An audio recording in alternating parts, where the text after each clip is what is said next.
Nandoon pa rin siya. Sa sulok ng aming sala, nakaupo sa paborito niyang upuan. Ang mga mata niya ay nakatitig sa kawalan, at ang bibig niya ay bumubulong ng mga salitang hindi ko maintindihan. Pero ang nakakatakot, tama ang bawat salita niya.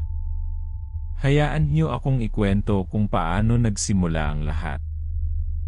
Ang pangalan ko ay Maria, 28 taong gulang, at nakatira kami sa isang simpleng bahay sa Tondo, Manila. Mahirap kami, pero masaya. Ang aking ama, si Mang Ben, ay isang dedikadong taxi driver. Siya ang nagsisilbing haligi ng aming pamilya, at wala kaming ibang inaalala kundi ang pang-araw-araw na buhay. Hanggang sa isang araw, nagkaroon siya ng aksidente. Nabangga ang taxi niya at nagtamo siya ng matinding pinsala sa ulo. Kinailangan siyang operahan agad. 2 linggo kaming naghintay, nagdasal, at umaasa na magiging maayos ang lahat. Nang lumabas siya mula sa pagamutan, may kakaiba na sa kanya. Hindi na siya ang dati kong tatay. Ang kanyang mga mata ay parang malalim na balon, at ang kanyang mga salita ay tila galing sa ibang dimensyon. At dito nagsimulang maging kakaiba ang lahat. Isang araw, habang kumakain kami ng tanghalian, bigla na lang siyang nagsalita ng isang kakaibang wika. Hindi namin maintindihan. Sino ang makapagsasabi kung ano ang ibig sabihin ng kanyang mga salita? Mag-comment ng kung naniniwala kayo sa mga ganitong kwento, dahil lalala pa ito. Nakaupo ako sa tapat ni Mang Ben habang kumakain kami ng sinigang. Tahimik lang siya tulad ng dati, nakatulala sa kalawakan. Tatay, kumain ka na po ng marami. Para lumakas ka. Ethelred comes with the red moon, he seeks the lost. Tatay, ano po ang sinasabi ninyo? Ben, ayos ka lang ba, iho? The gold beneath the old acacia before the third strike or the river takes it. Anong sinasabi niya? Hindi ko maintindihan. Hindi rin po namin. Simula po nang operahan siya, ganyan na po siya. Baka naman galing lang sa gamot. Pero parang totoo ang dating niya. Nagsimulang magtanong-tanong si Aling Nena sa mga kapitbahay at sa mga kaanak ng pamilya Ben. Sinabi niya sa akin ang tungkol sa narinig niya at paano ito nagkaroon ng di inaasahang koneksyon sa isang lumang alamat sa aming lugar. Isang alamat tungkol sa nakabaong kayamanan sa ilalim ng isang matandang akasya na sinasabing kukunin ng ilog sa susunod na malakas na bagyo. At magtiwala kayo, kailangan niyong manatili para sa susunod na mangyayari. Dahil dito talagang nagiging hindi ka panipaniwala. Kinabukasan, habang naglalakad ako sa palengke papunta sa tindahan upang bumili ng bigas, nadinig ko ang mga usapan ng mga matatanda. Nag-uusap sila tungkol sa nawawalang lola ni Aling Nena, si Lola Pacing, na may sakit na Alzheimer's. Bigla akong kinabahan. Naalala ko ang sinabi ni Mang Ben kagabi sa aking kapitbahay. The gold beneath the old acacia before the third strike or the river takes its sea.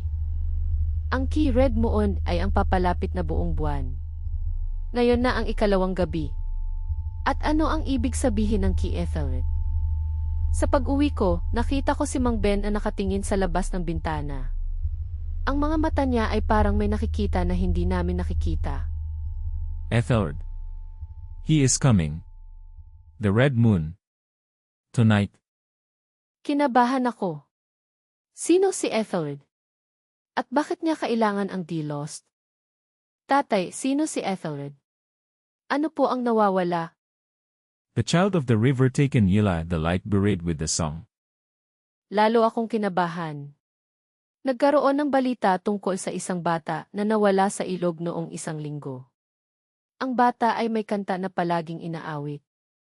Aling Nena, pumunta po ako rito upang sabihin na baka po alam ng tatay ko kung nasaan si Lola Pacing. Maria, ano ba ang sinasabi mo? Bakit mo naman nasabi iyan? Hindi ko po alam kung paano ipapaliwanag, pero may sinabi po si tatay kagabi. Ano iyon? The gold beneath the old acacia before the third strike or the river takes its sea. At kanina, sinabi niya, the child of the river taken inside the light buried with the song. Alam mo, Maria, may kwento ang lola ko tungkol sa isang matandang puno ng akasya sa tabi ng ilog. Sabi niya, doon daw niya itinago ang kanyang alahas noong panahon ng Jera. At yung child of the river na sinabi mo. Noong bata pa ako, may nawala ring bata sa ilog na iyon. Sabi-sabi, namatay daw sa isang matinding kidlat habang umaawit. Nakabaon daw siya malapit sa puno. Dali-dali kaming pumunta sa ilog, dala ang pala. Nakita namin ang matandang akasya. Nanginginig ang mga kamay ko habang naghukay. At doon, sa ilalim ng ugat ng puno, nakita namin ang isang lumang lata na puno ng ginto at mga alahas.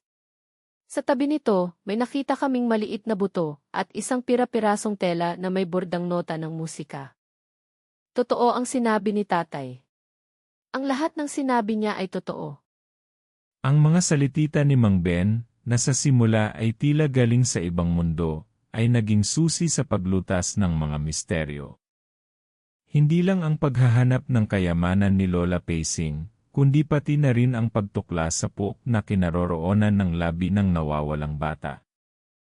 Ngunit ang tanong ay, saan niya nakuha ang impormasyong ito? Sino si Ethelred? At bakit ganito na lang ang kalagayan niya?